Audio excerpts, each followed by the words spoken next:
So today we have with us a very well-known fitness icon, the man himself, Mr. Milind Soman. Milind, thank you so much for agreeing to speak to me for this interview. So I have a series of 5 to 10 questions for you, and the purpose of this interview is to see if we can motivate people my age and older to start their exercise program. Right. So you've said yourself in multiple interviews that at 60 plus you feel much stronger and much fitter than perhaps what you were in your younger years. Yes. What has made that change? What has changed in your 60s to make you say Age. Age is the advantage. in what sense? In every sense. So if you see how I define fitness itself, because we spoke about fitness and strength. To me, fitness is your ability to deal with stress. Right. Any kind of stress. Whether it's physical stress, mental stress, emotional stress. In fact, how fit you are depends on your ability to convert stress into an opportunity.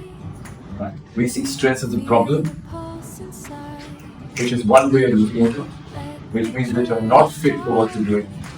But you can convert stress into an opportunity, it means you're really fit for what you do. That's a very powerful statement because a lot of my patients are seniors. They are above the age of 50 and 60 and they say just to age. Sorry to interrupt you, but you're better in dealing with stress as you grow older. Right. Because of your experience and your understanding. When you're younger, you're not able to deal with stress that efficiently. Right. Or that impactfully.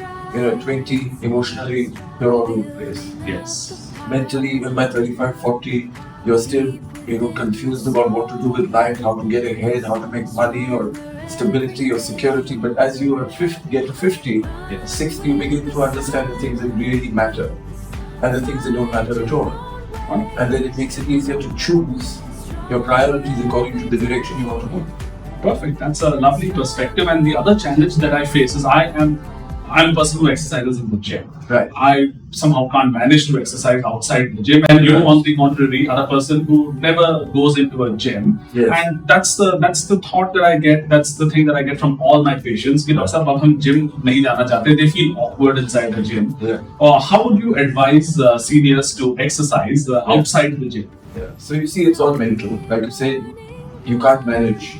So you can't manage mentally because space has very little relevance. You could exercise here, you could exercise in the gym, you could exercise in the jungle. Exercise in the movement of your body. You could be anywhere. So it's all about how you think. It's your mindset. Like people feel awkward. What is awkward? You're feeling awkward mentally, not physically. So you have to train your mind to be able to do the things that you want. So fitness starts in the mind. Because the body will follow the mind, whatever the mind directs. Right. As they say that you will be what you think. So if you think awkward, you will be awkward. If you think positive, you will be positive. If you think confident, you will be confident. Milind, speaking of mindset, the other mindset challenge that I've seen, people in their 50s and 60s tend to be the successful variety, CEOs, very busy people. Success. And they often bemoan that they don't have time to That is not exercise. success.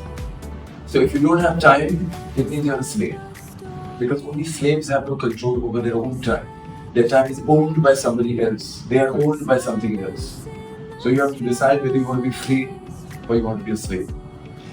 That is again a definition of success. And I tell you that if you say that you don't have time to exercise today, you will have to generate time for disease later. Yes, I mean this is a very famous quote from the Earl of Derby in the 18th century in the British Parliament, who said if you don't find time to exercise, you will have to find time to be sick. Yes. 300-400 years ago. So how long does it take us to learn that? And most of orthopedic illnesses, so I would say that close to 95% of our orthopedic illnesses, and as we'll speak later today, are simply preventable by maintaining an ideal body weight and a healthy muscle mass. Yes. The remaining 5% are unfortunate. You get into an accident and you break a bone, and as you age and you need a joint replacement, those are unfortunate things. Yes. But majority of them are preventable. And I think looking at you and looking at your fitness regimen, I feel this would be the best message that you can send across to patients, to people in general and to seniors in particular. Yeah. I don't have a regimen. I don't have a message. And I have a message.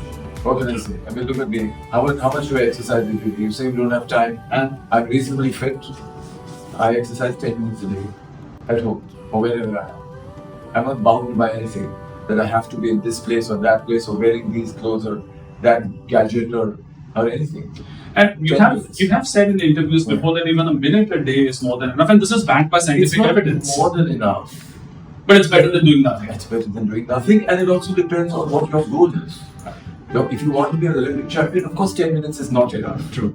But if you just want to create a life for yourself that is fulfilling and sustaining, and you want to enjoy what life has to give you, no matter how old you are, then you don't need a lot of time. 10 minutes, 15 minutes, that's it.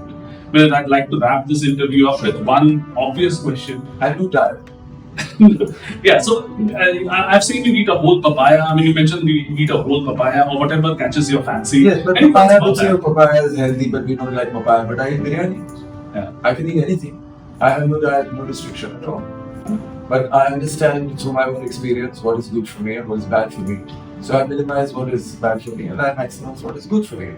And the same thing with lifestyle. You know, you have good habits and you have bad habits. You minimize your bad habits. Nobody's saying don't do it at all.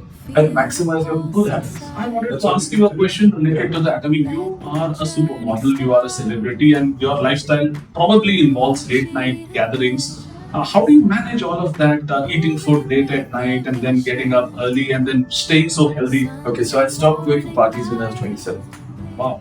because I felt it was of no use to me. And I was not getting any advantage by it at all, and I like advantage, and I like being told. Friday ki cheese karo, that's what I believe. Friday ka socho, Friday ka karo.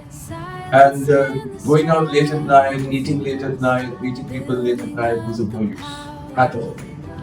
It was taking me nowhere close to my goal, which is to really enjoy my life to the full. That is my goal. My goal is nothing else, right? So I have one aspect of my life which makes it a little bit difficult, which is I travel about 20 days a month.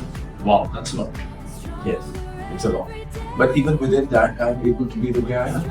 Yes, and I think we should take motivation from you. And I will have to ask you this question, Milind. You are a woman magnet, and I find that in my practice, ladies don't exercise, and especially when you tell them to exercise, they will do aerobics and Zumba. Strength training, when I mention it to them, they really look at me in a very puzzled way. What is your message to all your lady fans out there? Well, like I said, I have no message. But strength is everything. And as you grow older, we do lose strength. And the reason we lose strength is because we don't exercise our strength building abilities. So to do a little bit of exercise, even with body weight, so squats, for example, push-ups, pull-ups, it's not difficult to start. Start with one squat. Start with one push-up on your knees or on a table. You know, that's the way to begin. And again, people get intimidated by the idea of how much will I have to do. Yes. Or go to the gym, find a trainer, a particular time, 1 hour. You know, it's intimidating, it's overwhelming. But you start with a minute at home. You know, today we have the internet. On YouTube, you can find the correct way to do particular things and start with the Surya Namaskar. It will build mobility. I mean, you're a doctor. I mobility. advocate yoga. You cannot really exercise well unless you are mobile. Unless you have a certain degree of flexibility, a mobility in your joints, in your shoulders, in your knees, in your hips. You need to build that. And I find, in my personal experience, to do the Surya Namaskar, to learn how to do it correctly over time, will help you to create a nice base for yourself. And then you can build on that base the way you want, according to whatever your priority is, the way you want to go. And I'll give you another example. Because you talk about women, I organized the biggest women's run in the country. I remember Pinkathon. I was associated with one of the Pinkathons in Delhi. Right. I fleetingly met you from a distance and met you from a distance. Please go. So that is only for women, which I started in 2012, and it's a huge community across the country.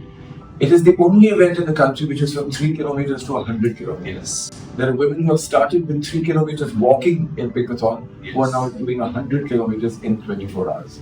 And last year in December, we had a woman, the oldest woman doing 100 kilometers was 68. The oldest woman doing the 50 kilometers was 76. And they started in 3 kilometers in Pinkathon, just a few years ago.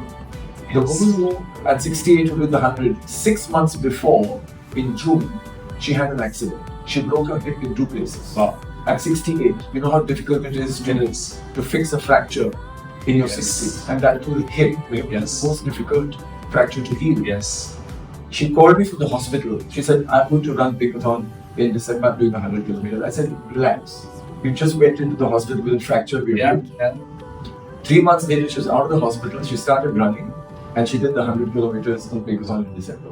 My own mother is inspired by your mother. I remember you posted a video of your mother doing deadlifts. So my mother said, Raju, let's do a video of farmer's walk, and I posted that on my channel. So I think senior ladies also, if you are listening to this, you must. They should just look around today to see what human beings are capable of. We forgot what it is.